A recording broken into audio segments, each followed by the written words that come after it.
All right. Good afternoon, evening, morning. Happy Thanksgiving, whenever you may be catching this, Gannett readers. I'm Tony Garcia, Michigan beat writer for the Detroit Free Press, joined by Bill Rabinowitz, excuse me, of the Columbus Dispatch. Pretty big game this week, I hear, Bill. So let's talk about it. How you doing? I'm good, Tony. Yeah, I think there's some interest in this game. Just a little bit. A Just a little little bit. bit. We've heard a lot about 2006 around here. Is there that sort of talk? I mean, obviously it's the first time since then that these two sides met undefeated. Yeah, well, I hear a lot more about 2021 Columbus because that's the one people remember. You always remember the losses, right? You always remember the pain before the glory. And year 2006, obviously that was the only 1 versus 2 game. This is 2 versus 3.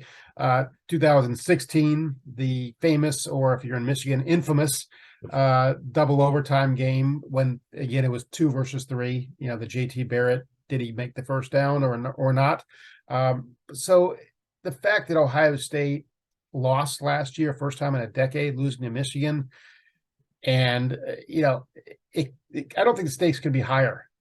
Obviously, you have the Big Ten championship and you have the college football playoff at stake, but I don't think that even matters that much to Ohio State fans and to Ohio State's program. I think what matters is just beating Michigan and getting revenge, redemption, whatever the word is.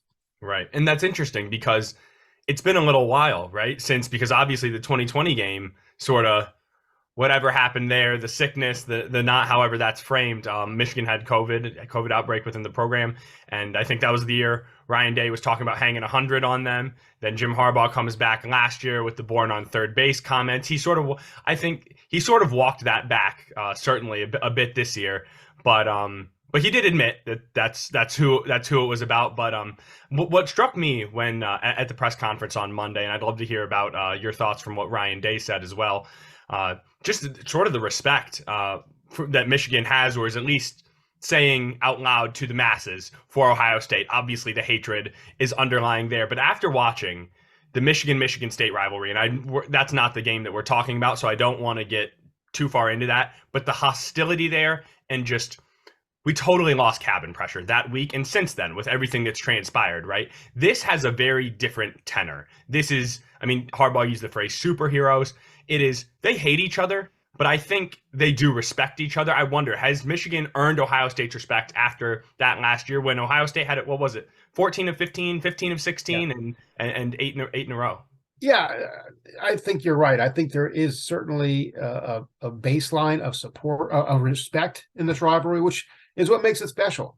The Michigan State, obviously I'm in Ohio, not Michigan, but everything that I know about that is there's like disrespect there. It's like Michigan looks down on Michigan State. Michigan State, because of that, feels like, they don't treat us like the equals that we are. And some of it's just intrastate. There's that. Yeah. There is Ohio State fans understand, and I think Michigan fans understand that what makes the Ohio State Michigan rivalry great is that it takes both sides. That when Michigan was terrible during the Rich Rod years and to a lesser extent the Brady Hoke years, it wasn't the same. I think there are a lot of Ohio State fans when Harbaugh was hired that thought, "Oh, good, it's on Harbaugh and Meyer," and it didn't really take off the way people thought because Urban Meyer won every game. Now Ryan Day is 1-1 against Ohio State. No, I asked them this question yesterday. No Ohio State coach since John Cooper has lost 2 games to Michigan. Man. Tressel lost once. I think it was once, right? He just lost the once. Yeah. And Urban Meyer never lost, 7-0. Luke Fickell was 0-1. So you have to go back a long way. And Ohio State I don't want to say they got complacent. I think that the rivalry is so fervent and so deeply ingrained that they don't take it for granted. But I think, look, it's human nature. When you win every year, you think, I'm going to win this year too. And last year was a rude awakening because it wasn't just that Ohio State lost. Michigan dominated that game. There are a lot of factors involved. The weather certainly played into Michigan's hands. The fact that Ohio State had this wave of illness that swept through the team that week certainly played a role. Ohio State, doesn't really want to talk about that because it comes off as being an excuse, but it was real. And Michigan, let's just face it, they played great, and Ohio State didn't. So Michigan deserved that game. I don't think anyone walked away from that game thinking, yeah, the better team didn't win. I mean, on that day, Michigan was better, but it has fueled Ohio State ever since then. We're not really privy to going inside the doors of the Woody, the inner sanctum, but it wouldn't shock me if there's 42-27, rugs like Woody had it, Woody Hayes had it 24-12 after the 69 game. I think there is that feel that this is a must-win game for Ohio State. Yeah, that was one of the things I wanted to talk to you about, because I can only imagine. And it's always funny when you look back, in the moment. I mean, and this year there may be some of that. We're going to get into the health of both sides in a minute here, but there's always those extenuating circumstances, those outside factors, like I allude to 06 again. Bo Schembechler dying Thursday night into Friday morning, not much more than 24, 30 hours before the game, right? And I just sat down and talked with Lloyd Carr about that this last week.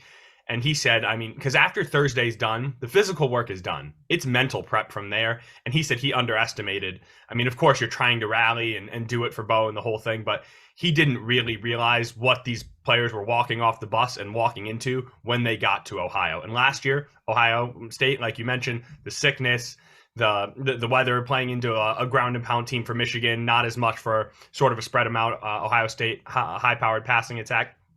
But it's football. You play the game on the day, and that's just the way it is. And so it looks like it may be a little bit of a weather game this year. I haven't checked today, but we're sort of seeing where that's gonna sit. It does change. I did check it about an hour ago, and it seems like the weather probably won't be a factor, not a major factor at least. It looks like maybe showers in the morning and then maybe occasional showers, but nothing like a major rainfall. And the temperature should be good. The wind should be fine. Not a factor. So I think Ohio State fans have been checking that the weather forecast for ever since November 26th popped up. As you can look that far ahead. It doesn't look like it's going to be a major factor in the game, which honestly I think is good. I mean, having watched the Ohio State Northwestern game played in a wind tunnel, it's just, it's kind of fun for the novelty of it, and it made Michigan fans certainly had their fun with that one. It was crazy. It was crazy, but you don't want that kind of game. That it made the Northwestern game interesting when it wouldn't have been. I don't think people here at least wanted the weather to be a major factor of Saturday's game. Right. I saw a message. It was like Central Michigan was playing Western Michigan in some action. We all love Maction in the middle of the week, and it was a snowstorm. And someone said, "You love the snowstorm for the first 2 minutes because of the novelty, and then it just kind of ruins the game, right? We want to take the elements out of it and just line up hat on hat, see who's got it, right? But we don't know which hats will fully be in this game. A couple of major question marks on the Michigan side.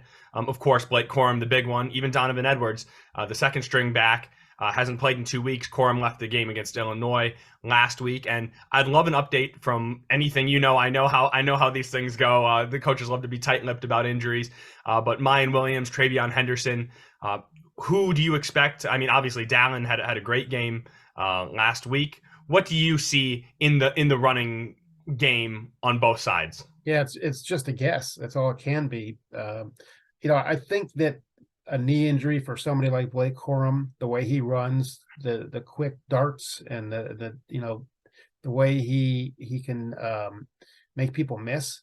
If you got a knee issue, that makes that a lot tougher. Now, I have no idea how severe the injury is. There's no way for me to know, and no way for anyone to know except him and his doctors. But if he's severely limited, look, he's a smaller guy, shorter guy. I know he's strong, but he's not a push the pile kind of guy like Hassan Haskins was last year. He's just a different style runner.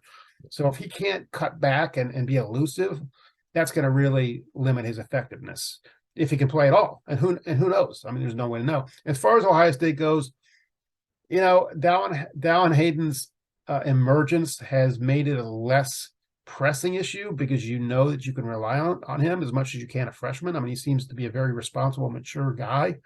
He runs forward, which a lot of Ohio State fans are kind of exasperated by Travion Henderson because as talented as he is, he kind of dances in the backfield and will get tackled for a 2-yard loss more often than Ohio State fans want. And, he's certainly a breakaway threat, but we haven't seen that much of that. He's been hampered by a foot. In fact, he played in the first half last week, was not effective. In the second half, there was a boot on his foot. Mayan Williams didn't play, didn't dress. You get the sense from just reading the tea leaves, the way Ryan Day talked about him, that he's, somewhat optimistic that Mayan Williams can play. So, look, a running game is important for Ohio State. It's not absolutely essential the way it is for Michigan. And as long as CJ Stroud is healthy, and look, he took a hit last week and was limping a little bit at the end of that game. I don't expect that to be an issue, but it is something to at least look for on Saturday. Assuming he's healthy, he's got the receivers, namely Marvin Harrison Jr., that you don't absolutely need a running back. Sometimes for Ohio State, if it's 3rd and 3 and they've had trouble in short yardage running situations, Stroud will just throw it to Marvin Harrison or Emeka Egbuka or Cade Stover and just, okay, that's the easy way to get the first down. And obviously they're explosive enough to do much more than get first downs. Right. And I think the passing game is certainly where this, and the receiving corps specifically, is where this game appears to be the most mismatched. But I just want to wrap up the running game quickly before we move fully onto that aspect of it. I mean, I think you hit the nail on the head. We just don't know, and it is much more essential for Michigan to have the running game than Ohio State because of everything you just said, all the ways that the Buckeyes can beat you. And I really didn't get a sense. I asked Jim for any update on Monday. He said, no update. That was the update. There was no update, right? And so Donovan Edwards hasn't played, who is also extremely capable, not just in the running game, but in the passing game. He is fantastic when they motion him out of the backfield. He is one of their better receivers, which does say something about the receiving core, I suppose. But I mean, Luke Schoonmaker, a tight end, is the most reliable pass catcher. He hasn't played in a couple weeks.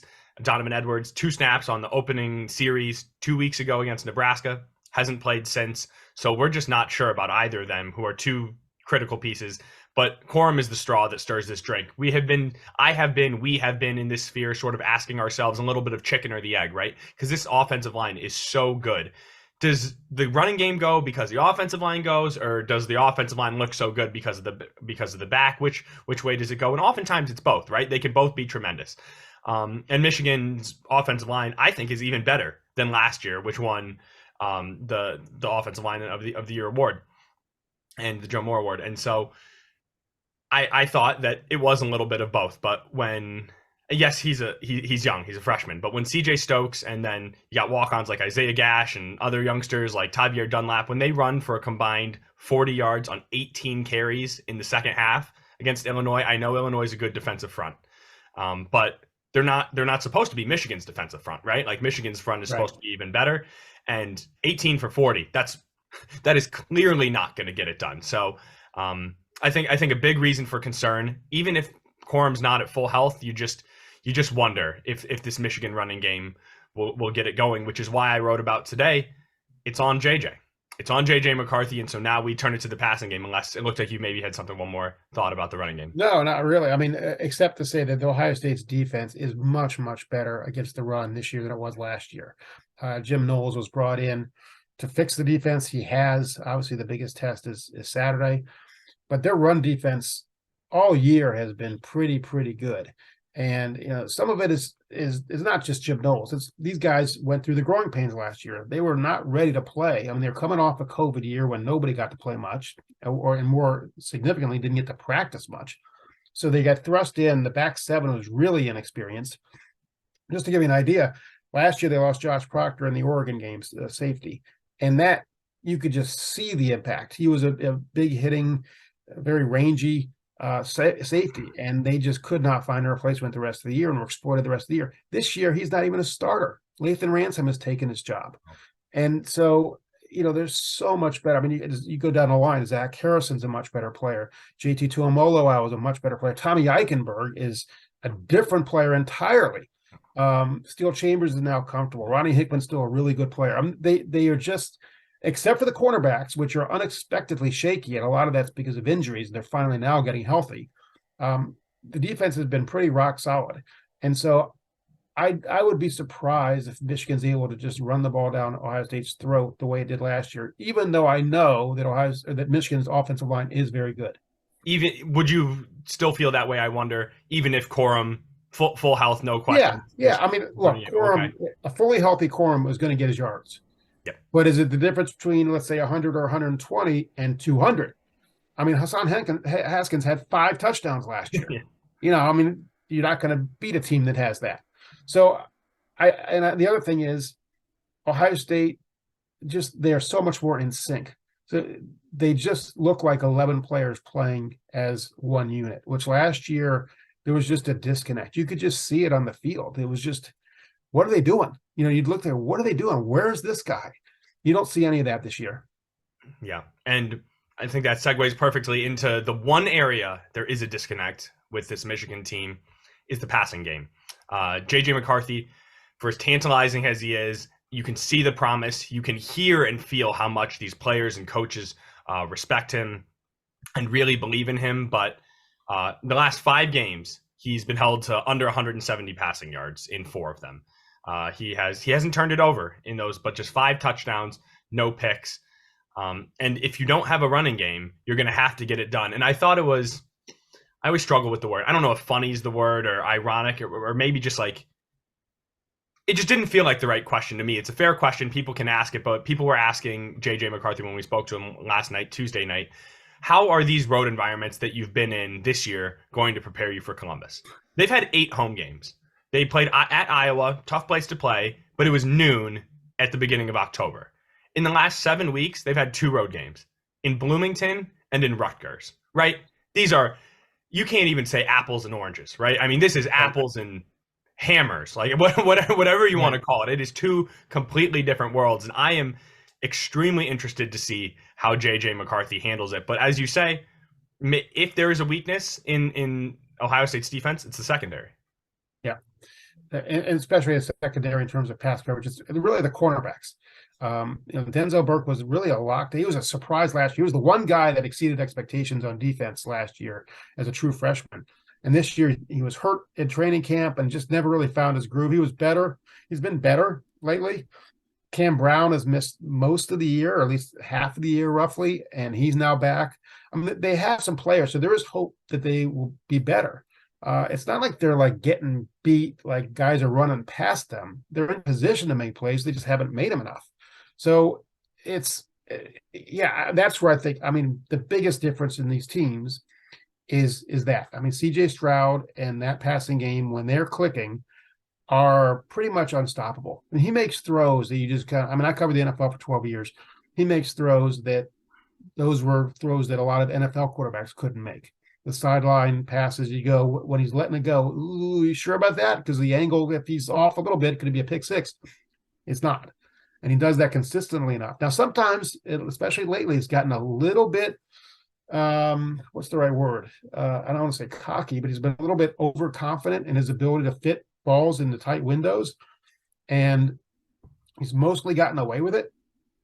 That is something to watch for. I mean, he's got a lot of confidence in his ability to drop a dime in there. And sometimes, that's at least risky. Other times he makes those throws and you go, that's just as good as it gets. And Marvin Harrison, speaking as good as, I mean, Jim Knowles says he's the best receiver he's ever gone against, obviously in practice. He's got the length, he's 6'4", so he's got that reach. But as Kevin Wilson, the offensive coordinator, said, I asked him kind of what makes him special. He said, well, he's got that frame, but he's got like the legs of a 6-foot guy. So he's not a long strider that you think of as a 6'4" receiver. He's got the quickness, the ability to get in and out of his breaks like a smaller receiver. So what a combination that is. He hasn't dropped the ball all year. He's got great speed. He's got obviously great hands. He's an exceptional route runner, tough. I mean, he's close to being the perfect receiver. And it's amazing to think that you can lose Chris Olave and Garrett Wilson and not have Jackson Smith and Jigba essentially the whole year. And they've done what they've done. I mean, wide receivers on a conveyor belt at Ohio State. We've seen it lately, and also his body control. I mean, I ended up watching a few highlights of it. I didn't get to see it live. I can't remember if it was Northwestern or who the opponent was. That ridiculous Spider-Man catch on the sideline. You know what I'm talking about? Where 95% of his body and weight is over the out of bounds line, and he just drops a foot, 1 foot in as he snags it. I mean, there's not a lot of NFL receivers, frankly, who make that catch. No. And I think Michigan's secondary is a place that can be exposed. Their run defense, I mean, their metrics phenomenal. They just, after allowing 140 some to Chase Brown last week, they're now number 2 in rushing defense. Still, I think number 1 overall in yards allowed per game, somewhere in the top 10 in passing yard defense. But I just wonder what quarterbacks they've played. Right? I mean, it's nothing like CJ Stroud. It's nothing like this wide receiver core, and that's where. And the same goes for Ohio State when you talk about the running game, right? For Michigan's running game, should it be somewhat healthy, and Michigan's defense, which, yes, I maybe I'm talking out of both sides of my mouth. I don't know how much they've been tested, but at the same time, they've passed every test very easily. This was the first they had, prior to giving up 2 touchdowns against Illinois, they had given up 3 points. They'd outscored opponents 117-3 in the second half in the last 5 weeks. I mean, that's mastery, right? Like, that is next level coaching, adjustments, understanding scheme. Maybe you're in tight games in the first half, you're sort of feeling each other out, seeing what can happen, and then you make your corrections. I don't know if you can do that against Ohio State. You can't just play a 2-quarter game. You gotta, every chance you have to score, you have to capitalize. Every chance you have to get a takeaway, to force a punt, you have to capitalize. And so I wonder, do you think Ohio State's offense gets the better of Michigan's defense, I guess is my question. Well, again, you don't know. I mean, after we're offering so much insight. We don't know. We don't know. Well, right. After last year's game, but you're right. You're right. You kind of take everything with a grain of salt, you think, because I thought Ohio State would win last year. And so I have a lot of respect for Michigan. I think that they certainly haven't shown no complacency. There was a feeling among some Ohio State fans that Michigan might have a little bit of a down year this year. Okay, they got the monkey off their back. We don't have to worry about that anymore for a while. And no, they seem like a very hungry team still. But I would say this about Michigan. Look, Ohio State's schedule is not the greatest because the Big Ten, other than the Big Two, has been awful. I mean, Penn State's good. Other than that, I mean, it's terrible. Yeah. And yes, Ohio State had a much tougher time with Penn State than Michigan did. There's a big reason for that. They played where they played. Penn State's a different team away from Beaver Stadium, and they're a really tough team there. And Ohio State took their best punch. Other than that, I mean, who has Michigan played? They've played nobody. Ohio State has Notre Dame, at least. We thought that Wisconsin would be good. They weren't. Both teams have played Iowa. We know Iowa, great defense, no offense. So what's Ohio State's, or what's Michigan's test been? Their non-conference schedule is a joke. We know that. And you could say this to some degree about Ohio State. They haven't been tested. The thing that we've said covering Ohio State is, what happens when they face an elite quarterback? Well, they haven't. I mean, we saw a little bit last week with Tagovailoa, who was terrific. Yeah. And Maryland gave Michigan its toughest game, other than Illinois. Yep. Sure. Maryland, I can't figure them out, how they lost 30-0 to Penn State and then played the way they did last week. Who knows? But we know Maryland has athletes. That's what Maryland is. They have athletes, and they're very hit and miss. And when they're on, they can be dangerous. When they're off, they're horrible. Well, Ohio State got them on a day where they were good. So maybe we thought, okay, facing him, Tagovailoa, that would be a reasonable facsimile of J.J. McCarthy. Honestly, I think Tagovailoa is a more elusive McCarthy. I mean, and probably a better passer.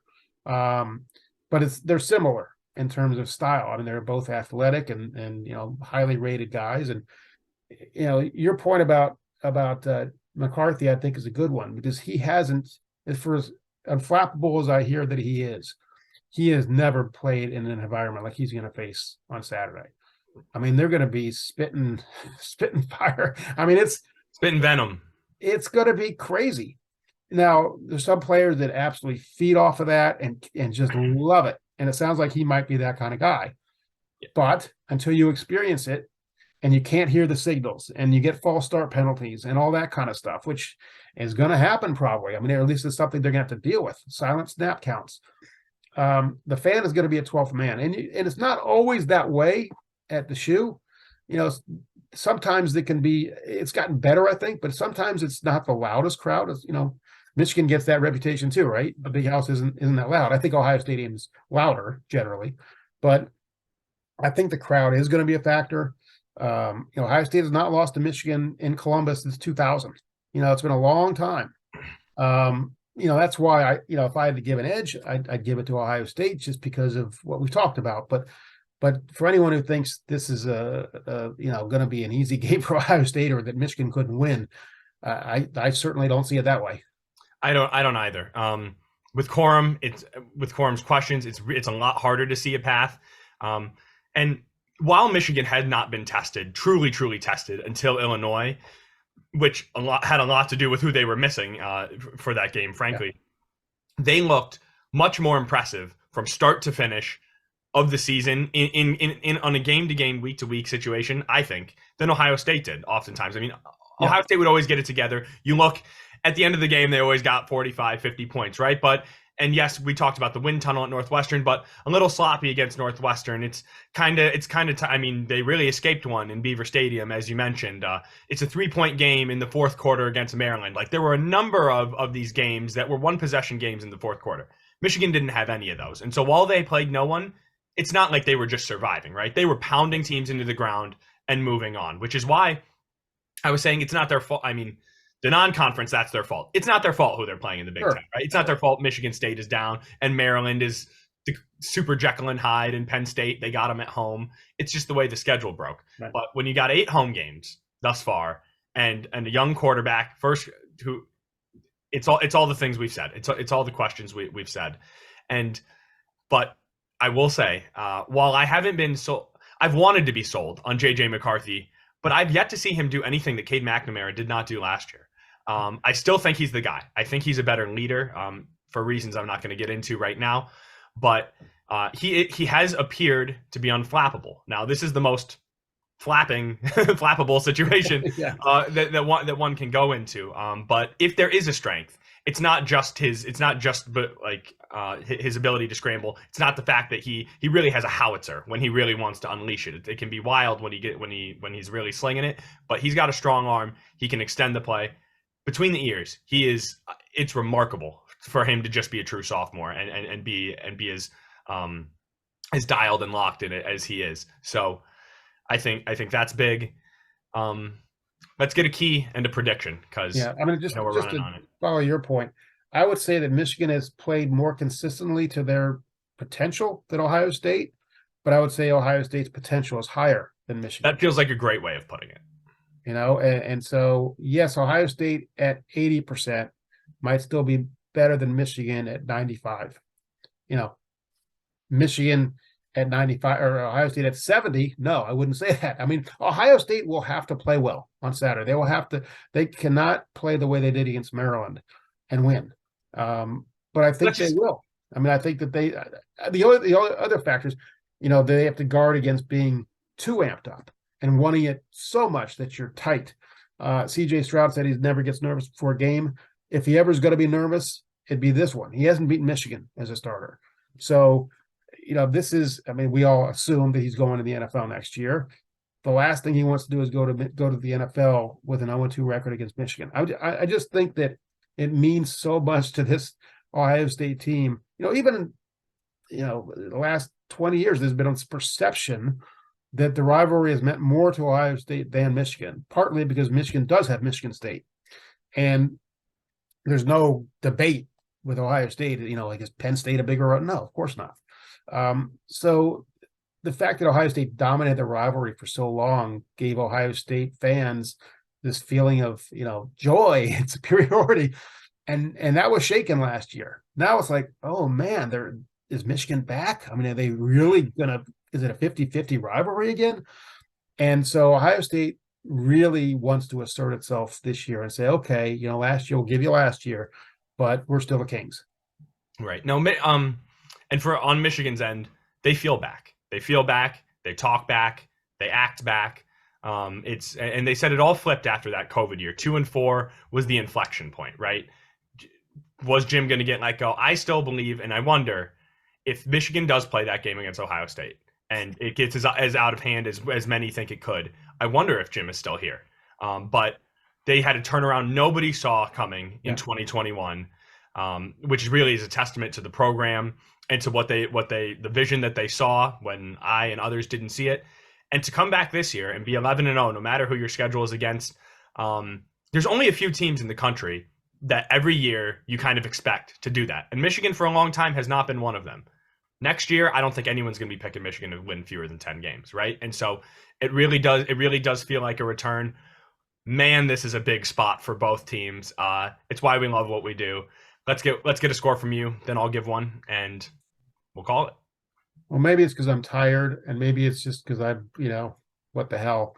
But I would prefer not to do predictions at all because I just would rather just be a reporter and not do this. But this is part of the game, so why not have a little fun with it? So my score was Ohio State 42, Michigan 27.